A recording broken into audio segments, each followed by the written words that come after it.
On laisse passer les trafiquants aux frontières. Et on suit la drogue.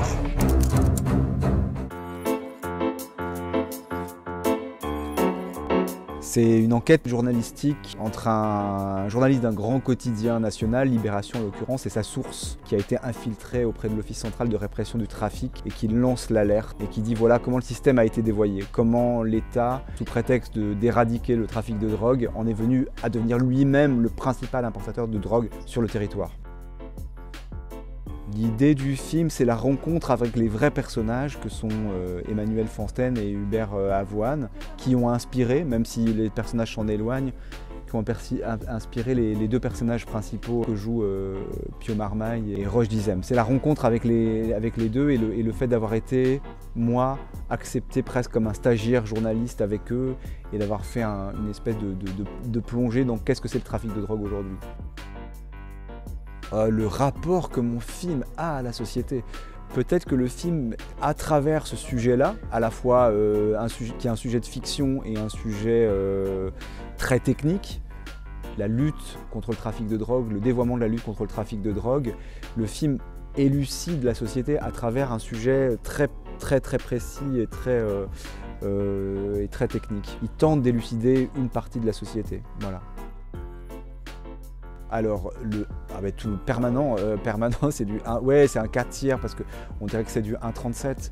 Moi, c'est le format que je préfère. C'est le format que je trouve qui donne le plus d'énergie à l'image. C'est un format qui est de plus en plus utilisé, qui est un peu rare et qui revient, puisqu'on le voit dans les films. C'est Kelly Reichardt qui l'utilise beaucoup, Gus Van Sant l'a utilisé, il y a Audrey Diwan dans l'événement qui l'a utilisé. Donc c'est devenu un format récurrent et tant mieux, c'est pas un format rare. Mais c'est un format qui contredit pour moi l'apparence de réalisme du film. Celui-là, Enquête sur un scandale d'État, se construit comme une tragédie antique avec beaucoup de récits des personnages, de récits que font les personnages sur ce qui s'est passé. Et le format, qui est le format natif du cinéma, format des premiers westerns, mais aussi plus tard de la télévision, contredit ce qu'on a à l'image. Et aussi, c'est un format qui implique ou qui propose un travail sur le son, sur le mixage, sur le montage du son, sur la musique très différent. Il y a quelque chose de plus cru, une impression plus crue, plus brute, plus pauvre aussi du son. C'est une impression, en tout cas, que ce format de 1,37 produit. Il donne de l'énergie et il concentre.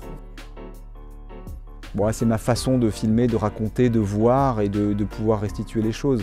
J'aime les plans séquences parce qu'ils inscrivent de la durée, ils inscrivent une impression de durée pour le spectateur qui est le même, qui synchronise le spectateur et le film et les personnages. Et surtout, il permet aux personnages et aux acteurs qui jouent les personnages d'être indépendants et autonomes. Ils peuvent bouger, sortir du cadre, revenir, et moi je les vois en tant que réalisateur et en tant que spectateur, je les vois bouger. C'est un format qui donne pour moi qui donne le plus de liberté possible, et curieusement c'est un format qui enferme aussi un peu, enfin c'est une forme qui enferme parce que c'est la forme qui donne le plus de détails. Ça permet, en tant que spectateur avec les plans séquences, ça me permet, en plus c'est des plans séquences qui sont pas collés au visage, ou qui sont, c'est des plans séquences qui donnent de l'air et de la liberté. Ça permet de diriger en tant que spectateur son regard où on veut et de pouvoir voir tout et construire son propre récit à travers l'image.